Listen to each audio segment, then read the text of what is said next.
ابھی P M L N نے جو میں آپ کو کہہ رہا تھا کہ بیانیہ جو شروع کیا ہے اس میں سر قلم ہونا چاہیے عمران کا، یہاں تک پہنچ گئے ہیں۔ دیکھیے یہ بہت تشویشناک ہے۔ عمران خان پاکستان کے سب سے بڑے لیڈر ہیں، چاروں صوبوں میں ان کی جماعت کی طاقت ہے۔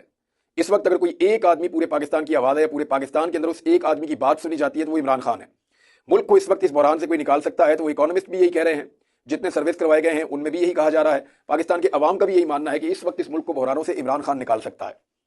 وہ اس لیے کہ لوگوں کا اس کے اوپر اعتماد ہے، وہ معاشی بحران سے نکال سکتا ہے، سماجی بحران سے نکال سکتا ہے، لا اینڈ آرڈر کے معاملات کو ٹھیک کروا سکتا ہے، جو ایک بے چینی کی فضا ہے پاکستان میں اس کو دور کر سکتا ہے، لوگوں کا کانفیڈنس واپس بلڈ کر سکتا ہے۔ ٹائم لگے گا لیکن چیزوں کو ٹھیک کر سکتا ہے وہ، اور اس میں یہ کیپیسٹی ہے، لوگوں کو لگتا ہے۔ اسی وجہ سے لوگوں نے اتنے بڑے پیمانے پر عمران خان کو ووٹ ڈالے ہیں۔